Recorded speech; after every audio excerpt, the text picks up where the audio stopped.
2025 Board of Adjustment to order.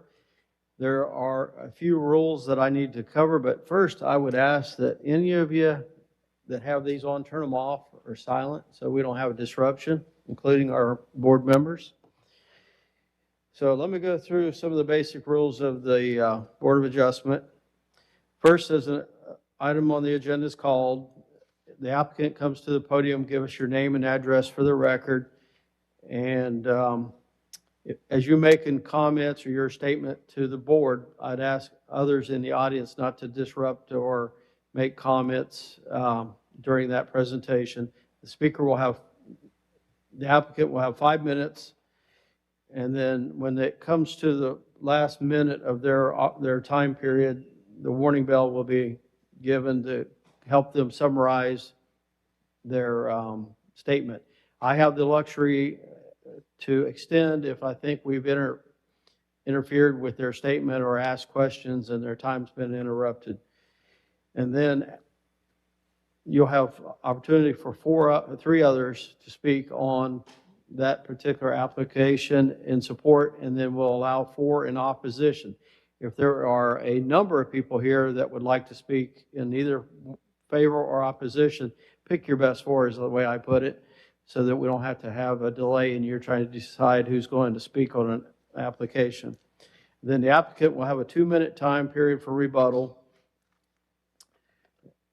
And then if there's any questions regarding, well, first of all, at the conclusion of the statement and the rebuttal, the public comment period statements will be ended, and the board will have an opportunity to discuss the application. I'll call for a motion either in support or opposition, and then we'll proceed with a vote. If there's any questions regarding the board's decision, you contact the planning department, 251-208-5895. And it requires 5 members to approve a motion. And if we do not get a 5 vote in favor, then the motion will fail, and then the application will be denied. We don't call for a vote for denial. So then with that, I'll call for a roll call, and then we'll consider the agenda. So starting with Mr. Metcalf. Here. Mr. Golden. Here. Mr. Milling. Here. Mr. Carroll. Here. Mr. Morris. Here. Ms. Farrell. Mr. Atchison. Here. Mr. Williams. Here. And I'm William Guest, the chair. We have a quorum. We have 2 supernumeraries voting today.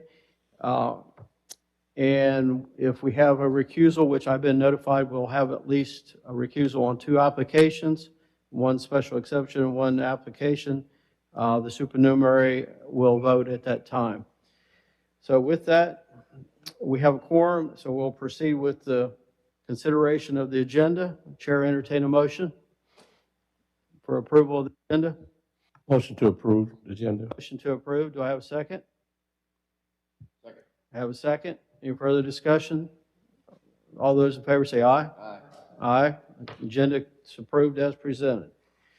All right, so let's get started with application 6649 regarding 5133 Cottage Hill Road. If the applicant will come to the podium, please.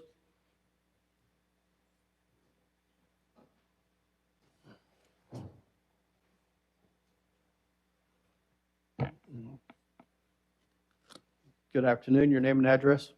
My name is Alvin Ramos. I'm here on behalf of Thomas Sign and Awning, 4590 118th Avenue North, Clearwater, Florida, 33762. Okay, we're considering a sign variance to allow 2 freestanding signs and 3 wall signs for a single tenant site in the B2 Neighborhood Business Suburban District. The Unified UDC code limits single tenant sites in the B2 Neighborhood Business District to no more than 1 freestanding sign and 2 wall signs. You want to tell the board why we should consider the application? Yes, sir. Today I'm just requesting an extension of an already approved variance from February 5th. We ran into some delays in the start of construction. Right now the lot is moving, gas tanks are in the ground, and we're scheduled to install steel here and at the end of the month. We already have 2 of the wall signs already approved and permitting. We have 1 of the freestanding signs also approved, and we are just requesting an extension of the already approved variance. Okay. Any questions of the board for the applicant's rep?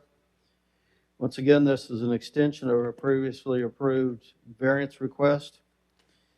Time frame for the extension, how much was the applicant requesting? At least 60 days at a minimum, just as long the time that it takes to submit the rest of the permits for approval. Okay.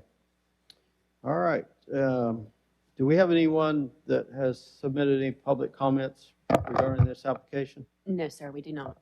Okay. All right. Do we have anyone in the audience either in support or opposition today? All right. Thank you, sir.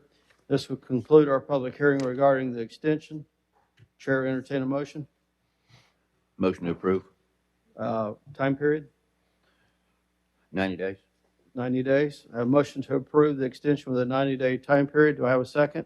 Second. I have a second. Any further discussion?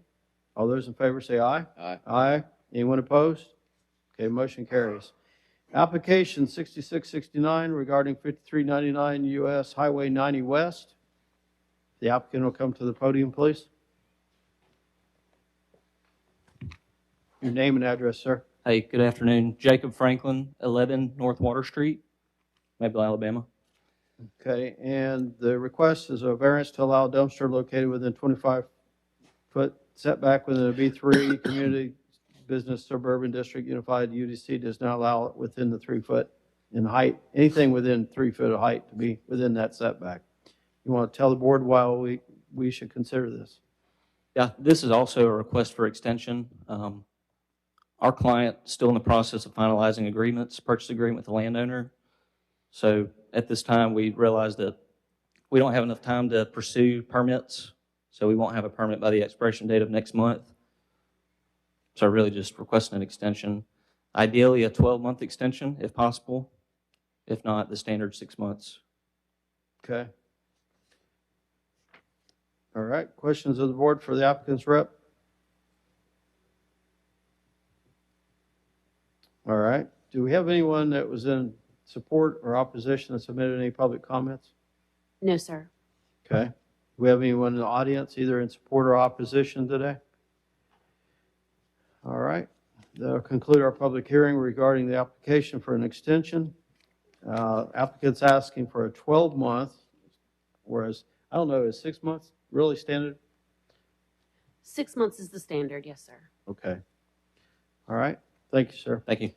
All right, Chair, entertain a motion. Mr. Chair, I make a motion that we approve it, the extension for 12 months. I have a motion to approve the extension for 12 months. Do I have a second? Second. I have a second. Any further discussion? All those in favor say aye. Anyone opposed? Okay, motion carries. Thank you. All right, application 3, which is 6698 regarding 7120 Airport Boulevard. If the applicant will come to the podium, please. I failed to mention before we started that if you have any handouts for the board, please give those to staff as soon as possible so that we don't have to disrupt the flow of things. All right, your name and address, sir. My name is Paul Davis. My address is 756 St. Louis Street. All right, this is setback variance to allow a construction of a new structure less than 25 feet from the front property line in a B3. Normally, it's not allowed, so you want to tell the board why we should consider that? Sure. This is an existing church with an existing parking lot that wraps around 3 sides of the building. And we are creating an addition that goes toward Park Avenue that would be within a setback of a few feet. And the reason we're asking for this is we're trying to keep the parking lots connected so that we can give access to airport. But if it's too much traffic on airport, we can still exit to Park Avenue. So the idea is just to maintain 2 exits off the property. And so we're trying not to block any of the driveways that go around the church. Therefore, we're requesting a variance on the setback so that we can still maintain 2 exits to Park Avenue from both parking lots. From the renderings, it looks like the youth classroom addition is the primary structure that within Yes. that setback? Yes, there's an addition on the front building and then a sort of a covered porch addition on the back. So the addition on the front, you can see it, there's a triangular slice that eats into that setback just a little bit. And then the covered addition on the back is just clipping the corner just a little bit. Okay. So the addition for the youth classroom, just for my understanding of your facility, is in line with the other classroom? Yeah, it's in line with the rest of the building, maintaining the same roof line, if I understood your question. Yeah. Mhm. Okay. And we wanted to put it on that side because if we put it on the other side, it will block access back to Airport and Park Avenue from both parking lots. So we're just trying to maintain that. Okay. All right. Questions of the board for the applicant?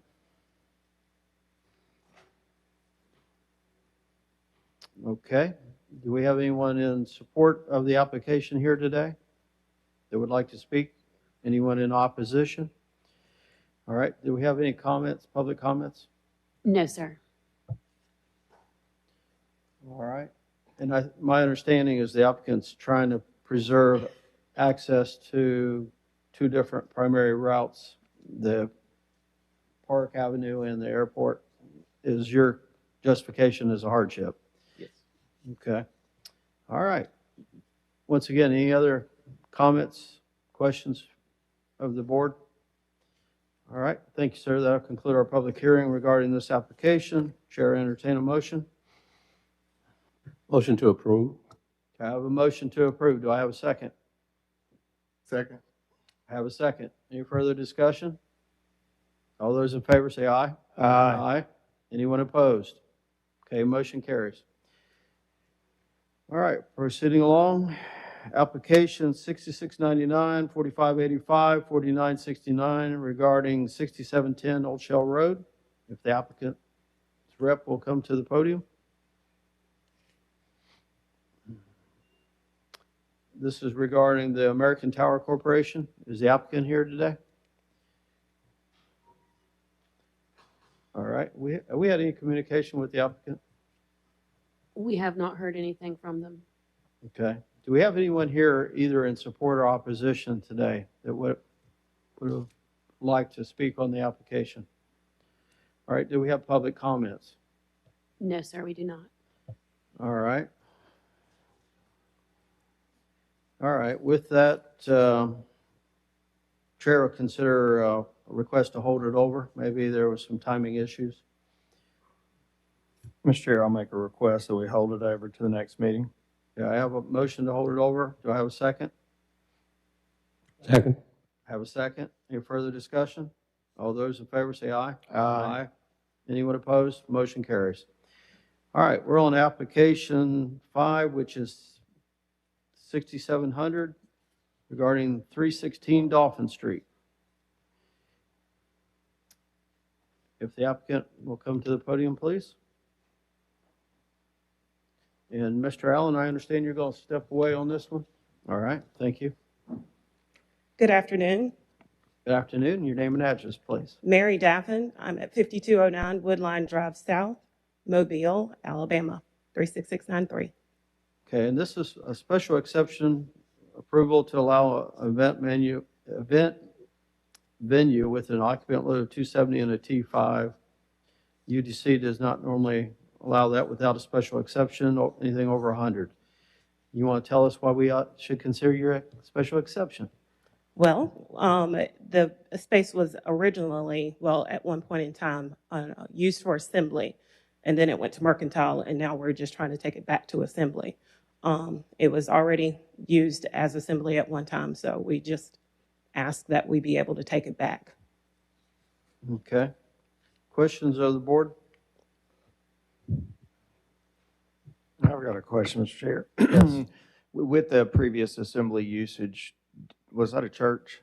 Exactly. And do you know what kind of, I guess, the number of people that they had typically at the church? I mean, I guess my question is, just an assembly use change back, if you're taking 270 people versus 105 people, that's probably a pretty big difference. And so I guess just the fact that it was previously used as assembly use, I'm just curious, do you know Is it somewhat compatible to the size that you're looking at, or was it vastly different? I did not attend that church, so I'm not privy to that information. I don't know. Okay. How did you arrive at the 260 that you're requesting? How was that number determined? Robert Moran, 601 St. Anthony. We did it basically by code. We figured it out by the occupancy load of an assembly at the Based on maximum. non-sprinkled? Yeah, all that stuff. And so they may not get to that point on a regular basis, but that's what is allowed. Okay, so the fire department and IBC code It's established? already, that's all approved already, so. Okay, And I think to answer Jeremy's, the number of times I've been by there, I wasn't a member of that church either. It had a similar scale of folks, similar volume, so volumes would be similar. Another question. Will this be, as an event venue, will it be like wedding receptions, parties, That is things like correct. that, bands, and We will be able to accommodate wedding receptions, birthday parties. We'll also be able to accommodate office meetings, different things of that caliber. But let me add to that. Go ahead. go ahead, pull the mic a little bit. Yeah, they don't have services for kitchens or cleaning or any of that stuff. So there's not going to be cooking or preparations of, of great kind. So if there's any be kind kind of, of catered, brought on site, Right. things like that? Yeah. Okay, thanks. Okay, back to the question on the occupancy. So was that calculated based on just a empty space or with square table? footage. They won't let us do the chairs and tables so often very much anymore. So it was done on the space, total space. Okay, so And- the and- tables and chairs was not part of the calculation. They already know they want 20 tables max, so they've already bought them. They put them there so that folks could see that. That didn't come about. People didn't, inspectors didn't visit the site, but that's their intention. Okay, thank you. All right, any other questions of the board? Mr. Chairman, Yes. so I'm assuming that you won't be pursuing any alcohol No, sales or no, anything? no. Live music, venue? Live music, if it is a reception, there is a possibility that they may want to bring a band in, but we won't Not your have typical bands music venue. nightly there. Okay. All right, thank you. And I'm assuming your business license would reflect that. That is correct. Okay, thank you. All right, any further questions? Last question, Yes. are there any proposed hours of operation? Well, as far as hours of operation, if someone wants to come in and have a wedding that starts, a reception that starts at 6, we would really like for them to be out by midnight. But, I mean, it's at the discretion of the person that's renting the space. Of course, we would comply with all of the, the codes for the area, but it just depends on whatever the particular person that rents the space would like to use. Got it. But you don't want to commit to limiting yourself at this point. You want to be available to whatever your customers need. Pardon? You're not wanting to limit yourself to a particular time of ending service at this point. I mean, we would definitely look at, what the standard for the area, if the bars close at 2, then absolutely we would be out of there by 2. But I mean, if with wedding receptions, I mean, people are usually tired by midnight. Sure. Thank you. Thank you. All right. Any further questions of the board? I'll go one more. So Yes. as far as the alcohol, so if somebody's having a wedding reception there, Mhm. there would be no alcohol served. I'm not going to say that. I would say that their vendor, if they hire a vendor, they would have to It be won't licensed. come through and your license. It will You not. won't be licensed. No, Okay. their vendor would have to be licensed. Okay, thanks. You're welcome. All right, any further questions? All right, do we have any public comment regarding this application? Yes, sir, we did. Their copies of those are on your iPads. Okay. All right, and do we have anyone in support of the application that would like to speak at this time? Do we have anyone in opposition here today? Okay, if you'll have a seat, and we'll allow Thank them you. opportunity to speak. If you'll come to the podium.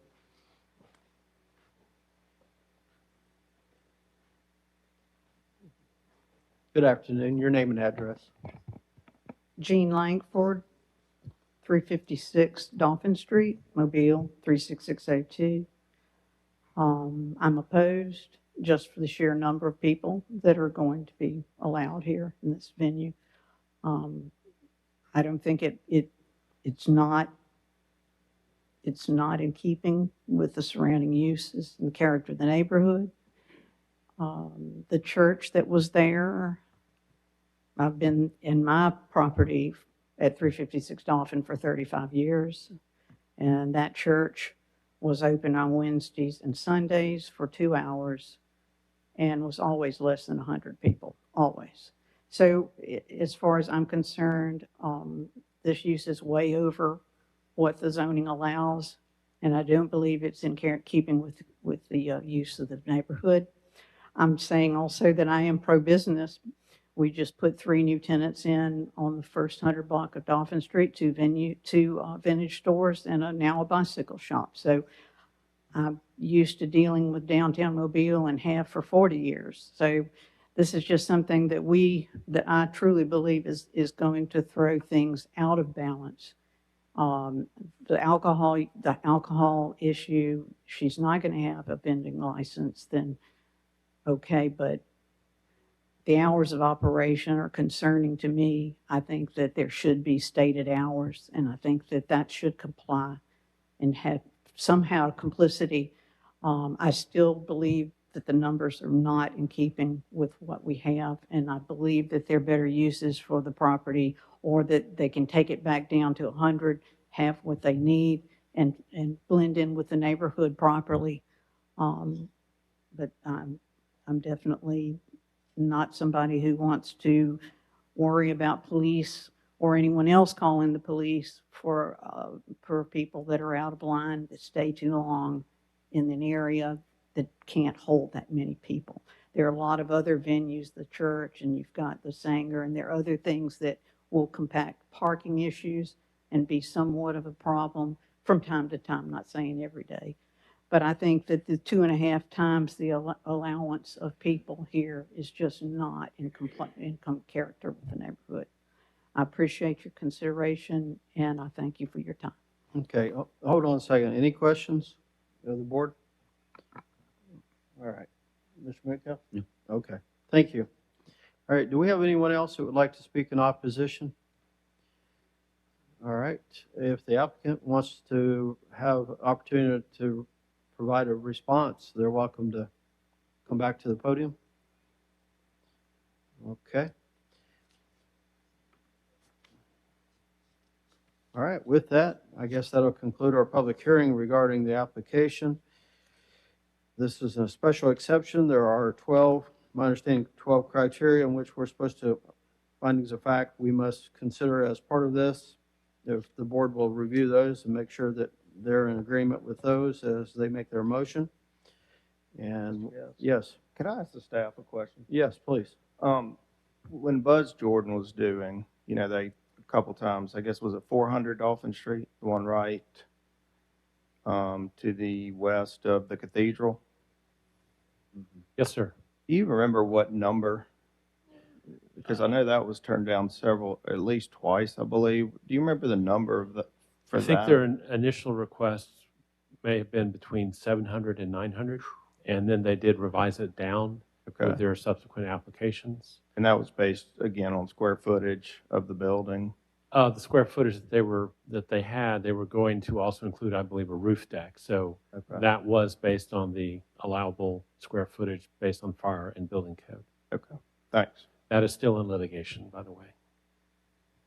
Thank you. Okay, any other questions, comments? Mr. Chairman, Yes. I just want to state that I feel like that the entertainment district downtown is kind of holding in a delicate balance right now. And I'm concerned about it, as everyone who lives in Mobile, especially people who frequent or reside downtown. With all the events that have happened, with the amount of people, and they tend to those events that have occurred, the negative events have been in big gatherings of people. I'm concerned about the potential hours of operation. I'm concerned about the potential gathering of large numbers of people, especially in that particular location. It just gives me concern. I think that the fact that they're asking for that many should raise some concern as well. Thank you. Okay. Any other comments? Yes, please. While the applicant's walking down, I'll follow up on Mr. Metcalf. I tend to agree in the heart of Dolphin Street, have been some larger occupancies approved around the area. To my knowledge and memory, they've mostly had some level of private parking also. And I do think that's a lot to squeeze into this tighter area of Dolphin Street that mostly operates smaller bar and restaurants. Thank you. Okay. There is a parking lot to the rear of it's not private, it's paid, and it will be producing revenue for the city as well. Okay, we're going, you got a 2-minute rebuttal. I got it. Okay. I got Yeah. you. I would like to say, we're not opening up a club. We're not opening up, we are trying to be a part of people's special day, whether it's a children's birthday party, whether it's a wedding reception, whether it's a micro wedding. We're not trying to, open up the latest, greatest nightclub in this area. There is a lot of, right across from Cathedral Square is where a lot of homeless are dwelling right now. And in front of that building as well is where a lot of homeless tend to camp out.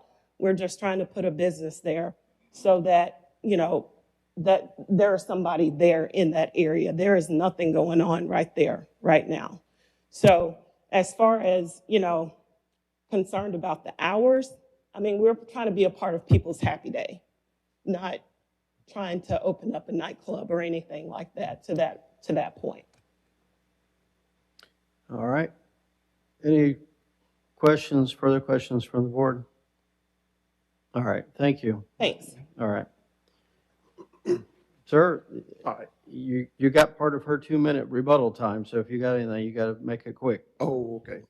All right. My name is Devin Nobles. I reside at 5532 Lakewood Circle, Saraland, Alabama.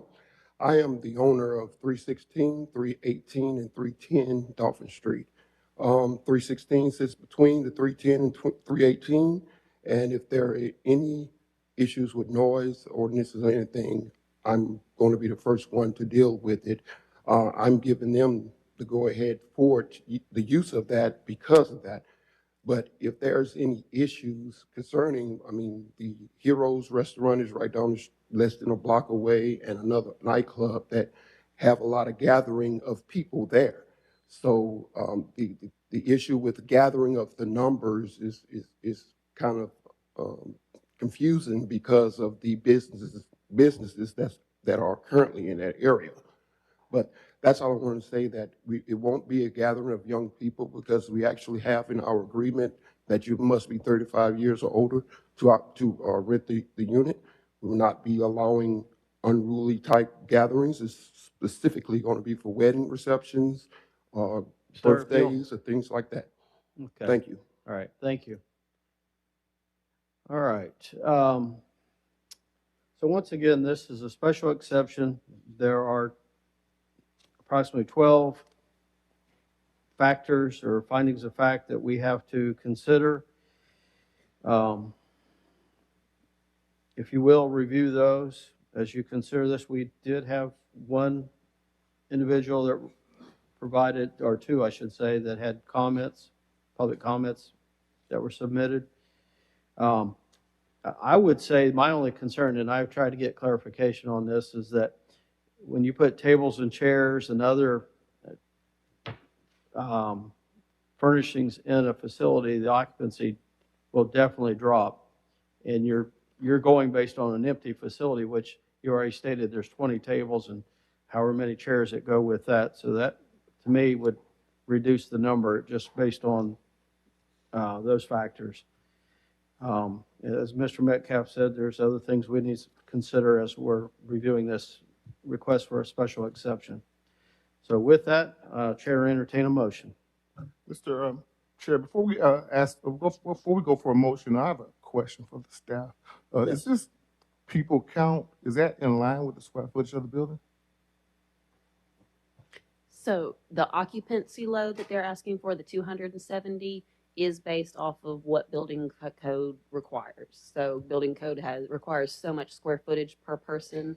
So based on the square footage of the structure, the 270 is the occupant load that they'll be able to have. Okay. If I can recall, I think we had a similar situation. Was it the music box? Do we recall that? That was a recently approved special exception earlier this year. Yes, sir. Okay.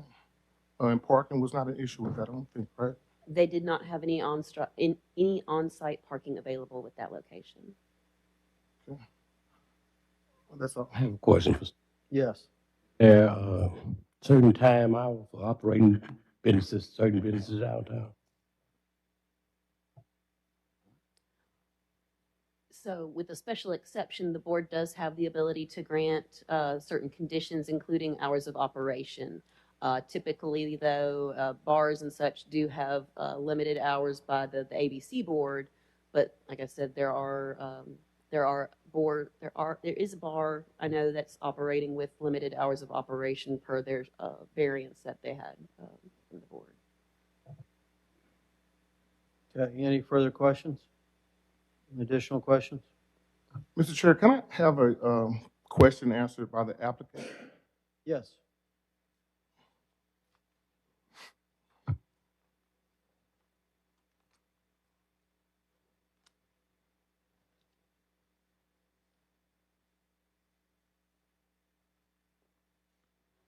Hello. Hey. My question is, we have our occupancy set at the max. Understand that it's tables and chairs. Correct. I think the board may have a concern about the tables and chairs against that occupancy. Is there any way we can kind of come to an agreement on that occupancy level? Absolutely, because we don't want to have 270 people there. We want to max it out anywhere between 150 to about 180. I think we'll be comfortable there, realistically. But I'm going to let him. I'd like to add too that the bathrooms, all that stuff had to comply. It was already there. We didn't add toilets. We didn't add anything to the building.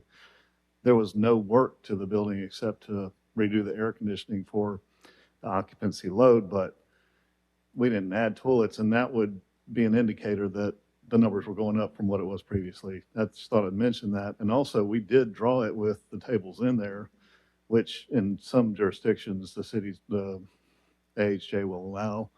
Mobile has gone away from that, but I drew it that way and submitted it initially with 20 tables, and they are there in the space. So With the 20 tables, could the building accommodate the 260, 270? 20 tables? Mm-hmm. Will it accommodate 20 tables? Well, the 260 people load. 20 times 8 is where she's getting the 160. So 160 is really the occupancy you're trying to get to. That's if we use the round tables, yes. Okay.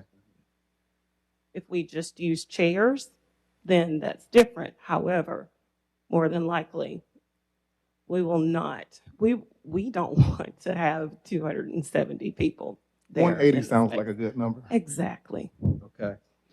All right. Thank you again. You're getting your steps in and up and down these I'm stairs. telling you. Thank you. All right. Mr. Chairman? Yes. Bert Hoffman. Just to point out that even if the board does set a limit on the occupancy, building and fire code may still, on the official posted occupant limit, may still allow whatever the higher number is. Okay. I'm just letting you know that. Even if that would be in contradiction to what we say? Well, they are enforcing their regulations. Right. Yeah. Okay. Yeah. It's based on square footage versus and number of exits and non-sprinkled. I understand that. Yeah. All right. And Mr. Chairman, too, maybe as with a maximum Again, And time. we can't our department, but we control motion that they consider limiting the hours of operation. Okay, that as well. All right. I Um, think that, Mr. yes. Chairman, just one other thing, I guess piggybacking on what Mr. Carroll said about the music box, and I will say one thing, because I think he brought up a good point with that, but I guess the differentiating factor that I was thinking about, which I think has just been addressed, was the pressure over in that area versus the pressure in, the 316 block that, a couple people brought up earlier. And then Mr. Nobles, I think, mentioned that they control their own parking behind there. And I should have asked earlier, but how many parking places, Devin, do y'all have or did you control? I mean, is it something that you can provide a decent amount of parking if it was limited in size?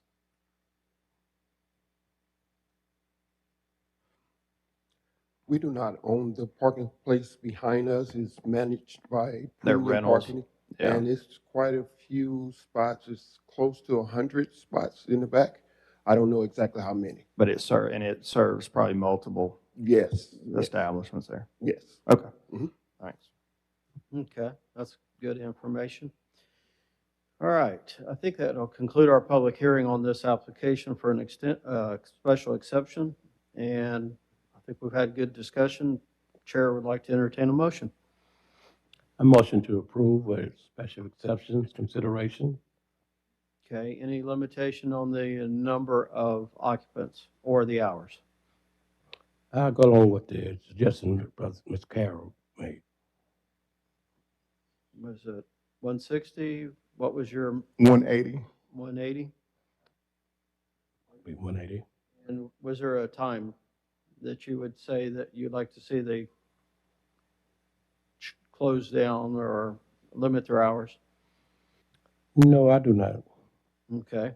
So I have a motion with limitation, occupancy limit of 180 and no restriction on hours. Do I have a second? Second. Have a second. Any further discussion? All those in favor of the motion, say aye. Anyone opposed? Opposed. Opposed. A motion fails. Therefore, the special exception is denied. All right, that's the end of that public hearing. We'll go to the next. Application 6701 regarding 2449 and 2453 Slava Creek Parkway. And if the applicant, yes, sir, your Yes. name and address. George Coles, 457 St. Michael Street. Okay, and you're asking for a front yard setback variance to allow construction of a new structure within 25 feet of the property line. And a B3, and normally not allowed within that setback. You want to explain why we should consider it? Yes, so the Sheet Metal Workers Union wants to build a new training center on to add on to their existing facilities on the neighboring property and on this property as well. And they have some hardship imposed by a sanitary sewer easement on the south side of the property that really limits the space for that building to go. So we're requesting the front setback be reduced to 10 feet to allow an adequate size facility to be constructed. Okay, questions of the board? All right, do we have any public comment regarding this application? No, sir, we did not. Okay. Do we have anyone in the audience either in support or opposition to the application? All right, thank you, sir. That'll conclude the public hearing regarding your application. Discussion of the board. Chair, entertain a motion. Motion to approve. I have a Findings of motion fact. to approve based on findings of fact. Do I have a second? Real quick, I'm sorry, quick question. The sidewalks, that's what, along this Slava Creek Parkway, I saw a note in the report that that would also be required. Are there any sidewalks there currently? sorry about No, I that's do very not good. believe that there are, but the applicant does have the ability to submit a sidewalk waiver Oh, application to the planning commission for consideration. You got to come to the podium, sir. I'm sorry. We have submitted a sidewalk waiver. Okay. Yeah. Thanks. Okay. And we don't have the authority to exempt them from the sidewalk waiver? Correct, that is the planning commission's responsibility. Because I know in the past, it seemed like we, at times, would have variances for that as well. All right. Once again, any further comments of the board? Chair, entertain a motion. Do I have a motion? I had a motion to I have a approve. motion. Do I have a second? Second. Second. Any further discussion? All those in favor say aye. Aye. Anyone opposed? Okay, motion carries. Application's approved. We're on application 6702, 6653 regarding 250 St. Louis Street. And Mr. Milling, your recusal? Okay, and with that, a supernumerary, and Mr. Allen is also, so have a good day. So, Mr. Ashton, you are on deck. We appreciate it. All right, the applicant, Mr. Pipes. Casey Pipes, 150 Government Street. We've got two applications, and we can take them together or separately, Chairman. I think, well, one's a special exception and one's a variance. So I think we need to do a special exception separate. The special exception deals with a drive-through in the downtown district. The proposed use is a bank, and the bank is a permitted use by right in the district we're in downtown, but drive-throughs are not allowed by right anywhere downtown. And they're outright prohibited in some areas, but in this area, they're allowed with a special exception. And that's the application for the special exception, is to allow a drive-through for a bank. And it's not a drive-through in general for this property. You couldn't swap out a restaurant to get the drive-through there. This is only a special exception for a drive-through for a bank. The drive-through here, the bank is Riverbank and Trust is the potential buyer of this property. It's currently a surface parking lot at the corner of Joe Ackham in St. Louis. It's next door to the Greer's parking lot on the east side of the Greer's. But the drive-through service is critical to this bank developing at this site. And so without the drive-through, the property is likely to stay as a surface parking lot until some other user comes along. For the Harmony, the 12 criteria you have, this development satisfies 3 of the core principles of the map for Mobile.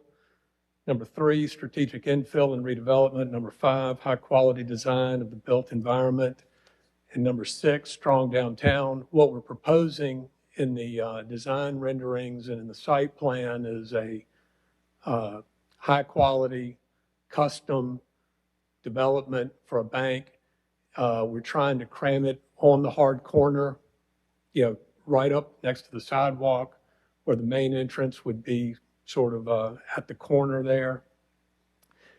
We don't believe there'd be any substantial or undue adverse effects on adjacent property owners or on the neighborhood. We believe it's compatible with the neighborhood, with the design we've provided. It won't impede the orderly development or the improvement of the surrounding area. We think it provide a great benefit to downtown and to that area to get rid of one of the surface parking lots that has not been maintained or landscaped or fenced or shielded in any way, and continue to develop quality construction along St. Louis Street. And while the bank is a permitted use in this area, a standalone bank like this, the drive-through is critical. It has very little traffic compared to other types of users. Anybody familiar with the Chick-fil-A downtown sees a lot of traffic going through that drive-through. This obviously is not going to generate that kind of volume, but at the same time, it is critical to the bank's development of this site. So I believe we had a discussion last month regarding this application, there was some things that we asked that you come back with, maybe some better site renderings or something like that. I can't remember the details. There was an application about 6 or 8 months ago. Yeah. And there was no rendering, or concept design. There was a site plan, but not a drawing for it. We've got some people here today. Michael was a designer. Thomas was the engineer of the site. Again, my client doesn't own the property yet, and so it hasn't been fully designed up, but we do have conceptual drawings and renderings. And, we're happy to, tie the special exception to, a design that's compatible with the design we've shown the neighborhood and we've shown y'all, and that it's been part of the application and has been submitted with this application. Okay. And for hours, there'll be banker hours. Yeah, Mr. Chairman? Yes. There were really sort of two things. Well, there was a bunch of discussion, but one, you're right, Casey, was that your client did not provide any kind of drawings, which I think everyone on the board, whether they said it or not, kind of felt like that was something that they should have done, especially given the controversy over it. And also, as originally proposed, there was going to be 2 drive-ups. And there was discussion about potentially limiting that. So your client has done both of those things by limiting the drive-up, and they provide some renderings. But given the concern of the neighborhood, has you or your client met with the neighborhood and the concerned citizens and to provide drawings and to try to, just discuss this? Yeah, yes. There have been meetings. Doug Thomas is here, and he's able to speak and discuss what meetings he's had. There were some people in the neighborhood that didn't want to meet with him, and you can't meet with somebody that doesn't want to meet with you. But they did have some meetings, and they have had some back and forth with the neighborhood. The comments, the written comments were more positive than negative this time around. There was one negative comment and maybe 8 or 9 positive comments. But, there's been a lot of time spent, money spent, and effort spent to try to bring y'all a better application, bring a better understanding of what the request is to the neighborhood. And, and hopefully to generate a better result. Okay, thank you. Okay. Questions of the board? Additional? All right. Do we have someone that would like to speak in favor of the application that has information? Okay.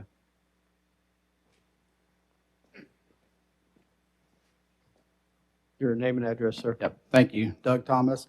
I'm the regional president for Riverbank and Trust, 1301 US Highway 98, and Daphne is my office. To address some of what Mr. Metcalf's question just was, the 2 things I took away from our initial hearing when I was here 6 months ago, one, probably a lack of preparation on my part, not understanding the exact process of downtown Mobile and understanding how difficult it can be to navigate. Having kind of walked it for 6 months, I understand why. There's some special places in downtown. So the outlook we took on it is we started looking for somebody who could help us do some renderings and create what we wanted. Quite honestly, I had a vision when I was here last time, and I think today that vision's better. Michael Curtis took my design, and the reason I hired Michael was he's from Mobile, but has been living elsewhere in some urban cities for a number of years, has got a lot of experience as far as other downtown urban planning. And so when he and I first met, I told him I don't want to go into this with a lot of adversarial animosity. I want to figure out how to make it work. And his comment to me was, I want to design a building that no reasonable person can say that's not a good fit for downtown. And so that kind of stuck with me. And so Michael and I started on that process. And honestly, when I gave him my initial thoughts, he told me that wasn't going to work. And he came back and designed something that now I'm more in favor of. In terms of what we see, I mean, he drew a storyboard. He walked the neighborhood. He went downtown, and he actually came up with a rendering that it's not trying to replace history, but it is trying to blend modern design and development with the long history of Mobile. The second talking point that I kind of took out of this meeting was I needed to lessen opposition. I feel like I've made a good faith effort. We've reached out. We've talked to anybody that will listen. Had some good meetings with the POA of the neighboring areas. We've talked to some of the historical societies. We've talked to city council, to the mayor's office. We've gone and promoted what we want to see here to anybody that would listen. And that brings me to another point where some of the opposition and that we've tried to kind of soften up says, well, what if this is a bait and switch? What if you don't build this? I mean, the only way I can prove what I'm going to build is to build it. So I need this approval to move forward. But I'm going to say we're north of $50,000, due diligence, contract extensions, renderings, maybe closer to 60 or 70 when I really do the math. You know, I wouldn't waste that amount of money, much less the 6 months I've spent in between now with all these meetings, renderings. We're committed. We're an Alabama-based bank that wants to be here. I heard somebody at a luncheon Friday say, you know, kind of love people that want to come downtown when there's no reason to be here. And I've questioned over the last 6 months, is there a reason for us to be here? Is downtown the right business for us? Is it where we should be? And I keep coming back to, I think it is. And so, you know, in saying that, the reality of what I brought last time, the core number hasn't changed. It's still low volume. It's still good hours. It's complementary. I mean, in my opinion, when you look at a revitalization of St. Louis, you're going to see that rendering. I think it's a cornerstone. I mean, it's, you know, we've reached out to some of the opposition personally and said, hey, come sit down with us. And they said, there's nothing you can design that will change our mind. I can't fix that. There's nothing I can do that will mitigate any of that. I just hold on the fact that, once again, Community Bank is different than other banks in this area.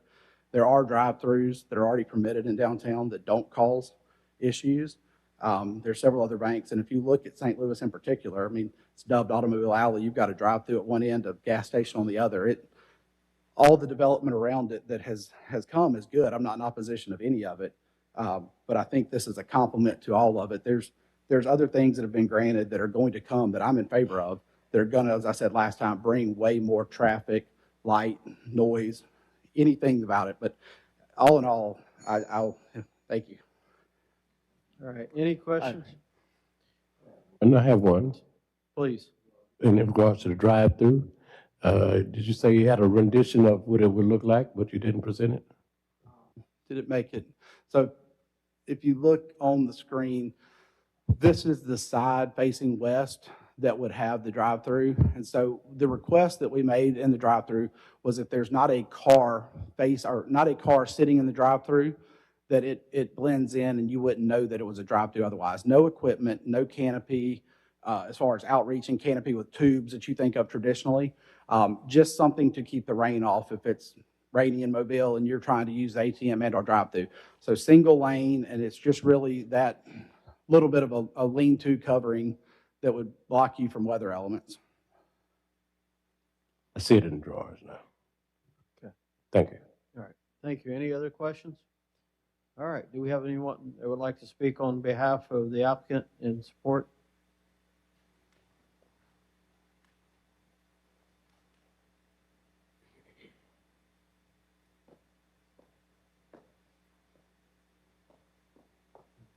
Good afternoon. Your name and address, please. Get ready. I'm Lucy Cope. I live at 308 St. Louis Street, and I've lived there for 13 years. As y'all know, St. Louis Street is getting ready to go through a $17 million renovation.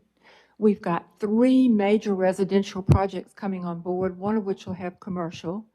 Greer's is getting ready to put in an Ace Hardware and a liquor store. One of the issues that came up originally with the drive-up was before the city decided they were going to make St. Anthony Street 2 lanes, so that you were going to have to go from St. Louis, turn on Jackson, go all the way to State, go down State, come up Joachim, which was pretty nuts, frankly. I wasn't for that either. Now that they're going to make St. Anthony Street, y'all with me where all this is? Okay. Mm-hmm. St. Anthony Street, you just turn on Jackson, turn on St. Anthony, turn on Joachim, boom, you're at the bank. That makes a lot more sense. The drawings work, and he's reduced it to 1 lane. I trust y'all's judgment. The way the UDC code is written is that you have to come and request a special variance. So the fears are that I have heard from the neighborhood is that if we open up a drive-in, it'll allow a fast food restaurant or something undesirable. I don't think that's going to happen. They have to come and they have to present that to y'all. So I am 100% in favor of this. I can't think of a nicer neighbor than a bank. Their hours are short. They generally invest in the neighborhood. And I hope y'all will consider their application. Thank you. Okay, thank you. Any questions? All right, we have time for one more. Just me? No, yeah, we're good. Thank you.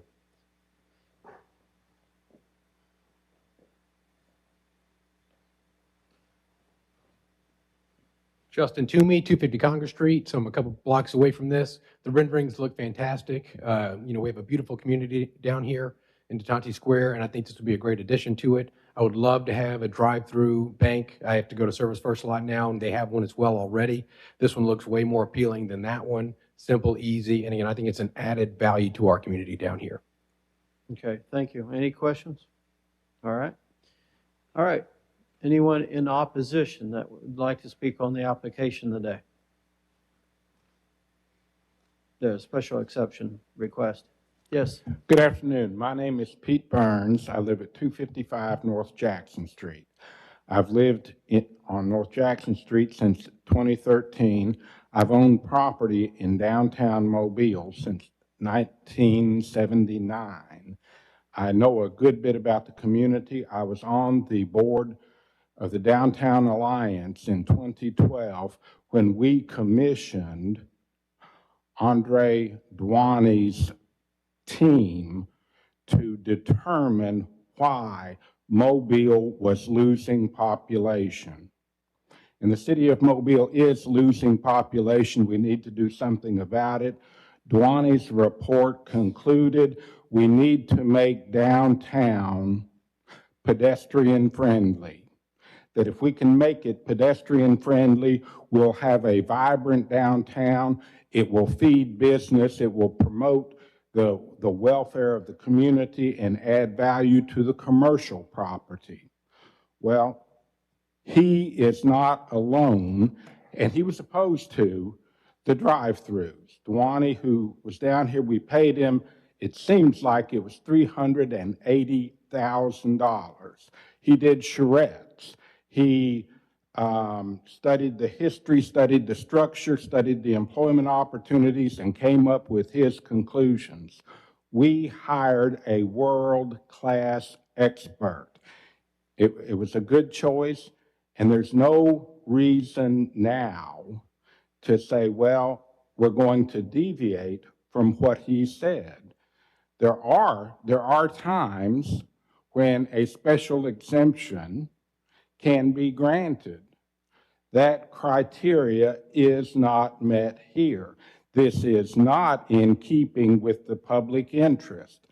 The goal of downtown, everybody, all the planners, everybody say, is to make it a walkable urban community. Drive-throughs are the antithesis. They're the opposite of being able to walk through. People drive up, they do business through the window, and they drive away. A walk-up bank, you walk up, you see your neighbors, you're visiting with people, you're not sitting in the car, and you don't have, there's no chance of people being backed up, of the problems that we have associated with drive-throughs. They say that, well, if you allow this drive-through, that's really not going to mean that there would be other drive-throughs. Well, I'm here to tell you that you will have that argument again. You granted the bank a drive-through. What's different? How can you deny me a drive-through? That will create a real problem, but your initial problem is the application that is before you. It is not in keeping with the plan for Mobile. It is contrary. It flies in the teeth of the plan that this city has adopted. And by law, you have to have the justifications that are set out in the code in order to grant a special exception. That's by law. They didn't say, well, here's what, this is aspirational. Here's what we'll try to do. There's no exceptional circumstance here. There's no extraordinary hardship. This is a bank wanting to do something to make money. And the reason Mobile's population continues to drop is because decisions are made to favor businesses instead of favoring the residents, the people who live here. We don't want people working in Mobile and living in Baldwin County. We want people living in Mobile, and maybe they got to go to Baldwin County to work. But we want Mobile to be the place you want to live, not the place you leave at 5 o'clock in the afternoon. That was Duane's plan, and if we follow it, it will work. If we don't follow it, it won't work. You got it right the last time. You denied the application. It's the same place, the same applicant, drive-through. The law is the same. Be consistent. Deny it again. Thank you. Okay, any questions of the board? I have a question. Yes. Would this should be directed to staff? For the banks that's already down there and do have drive-throughs, how do we, what's the answer to that? Sir, you can have a seat. Any existing drive-throughs in the downtown area were there prior to the adoption of the downtown development district. So they're all grandfathered in. Mr. Chairman? Yes. Mr. Morris, I can say that from working down there for well over 30 years, and I have in the area of Dolphin Street where I am, and I personally seen an issue, bank drive up. There's a bank drive up right to the entrance to Chick. That's a problem. Of the freestanding drive ups or the ones like in the bank trust RSA tower, I've never one time seen any more than 1 to 2 cars. So, Do we have others that would like to speak? Thank you. Hello, good afternoon. I'm Lee Weisinger, 254 North Jackson Street, 36603, and that is Detente Square. Thank you guys for your service. It's a big commitment you make, and thanks for the staff for making sure all of this material gets online and is tracked and considered. Let me enthusiastically say that the concept for the building is beautiful. I support the bank. The building is beautiful. The issue before you is not the bank. The issue is the drive-through. And I endorse everything Attorney Pete Burns just said, so I'm going to try to cut through some of what I was going to say and not repeat it. I do want to emphasize that you made the correct decision back in March. You issued a letter of decision with extensive findings of fact. I don't see that any of those findings of fact have changed. Jeff Speck, who's a renowned urban planner, you've probably heard of him, Walkable City Rules. He has a whole chapter, chapter 81, disallow curb cuts. And he specifically says, fast food and bank drive-throughs have no place in walkable districts. So that's the city's aspiration, to make Mobile walkable, pedestrian-friendly. These urban planners, and Pete referenced the design for Mobile, the map for Mobile, and the rules and regulations around creating this district, are there to promote walkability. There's a whole science behind it. And so this decision's been made about walkability and pedestrian access. So the bank drive-through is antithetical to making Mobile walkable. I was present back in March, and I've looked at everything online. And I want to make 2 comments about one of the letters in support that's on your website. It was by Michael Curtis, MPC Design Studios, and he emphasized that you can accommodate pedestrians and cars, and he illustrated an example in Portland, where Portland has made pedestrians first. Cars have to stop, pedestrians have the right of way. And that reference to Portland, that was on page 1 of his letter, I think, made me wonder what Portland thinks of curb cuts. And Portland, since 2020, has banned curb cuts in the center city of Portland.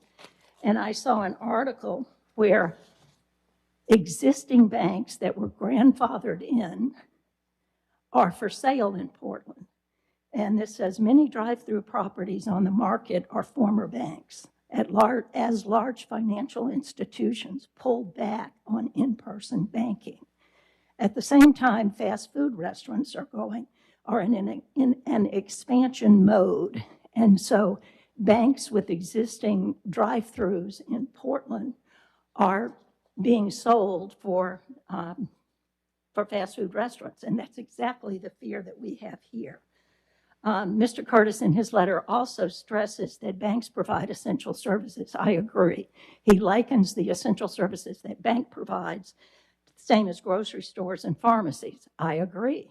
So does that mean Greer's can request a drive-through? They're both essential services. All the same arguments would apply. What about the new Ace Hardware store? Somebody has a plumbing disaster and they need a pipe. They want to whip through a drive-through at Ace, maybe the liquor store. I don't know about that. But the same arguments could be made, and I believe that as a board, if you grant this special exemption, you'd be hard-pressed to deny the others. That may come before you. And lastly, I would say, 1 minute, there needs to be certainty with zoning. We're here for the second time. This is before you for the second time. Staff has spent time on this for the second time. If we were confident that the zoning map for Mobile and the district code would be upheld, we wouldn't need to be here. And it's not just for residents that need certainty. It's for the businesses, the developers, the commercial real estate agents. People need to know Mobile is moving toward walkability. Drive-throughs are not appropriate for a walkable city. The city is trying to lead. They are trying to force people with a tiny bit of bad medicine to get to the other side, to a vibrant, diverse city where we all live, work, and play. Thank you very much. Thank you. Any questions of the board? All Mr. right. Chairman? Yes. No, not a question, but the last two speakers have mentioned about precedent.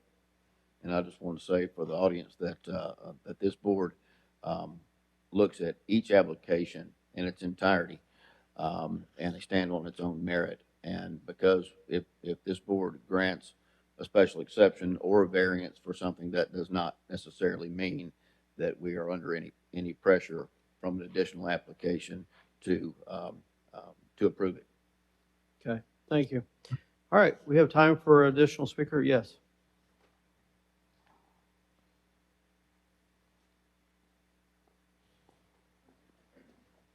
Good afternoon. Your name and address.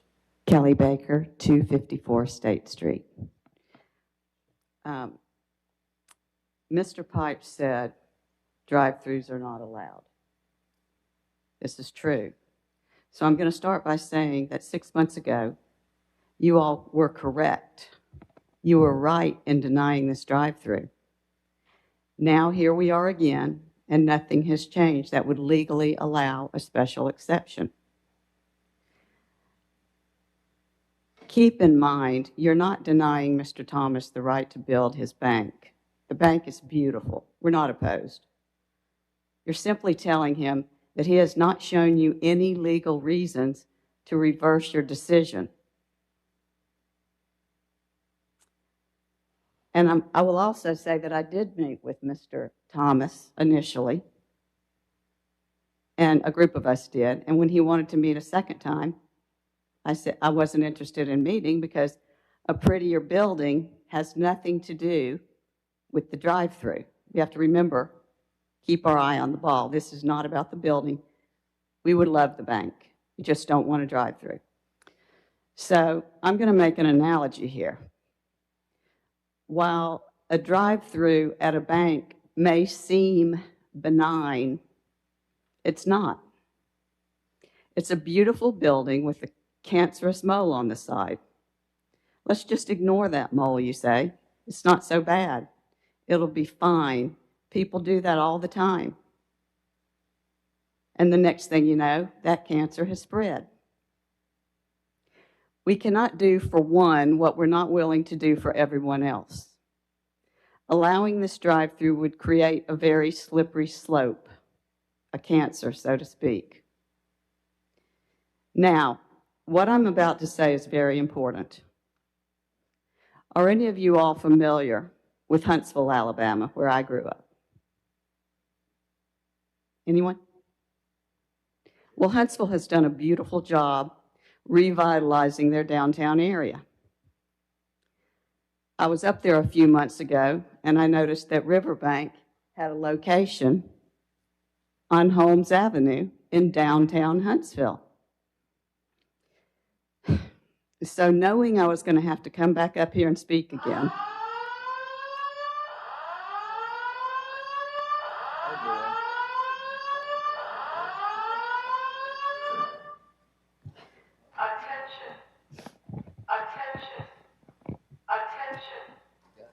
yeah, pay attention.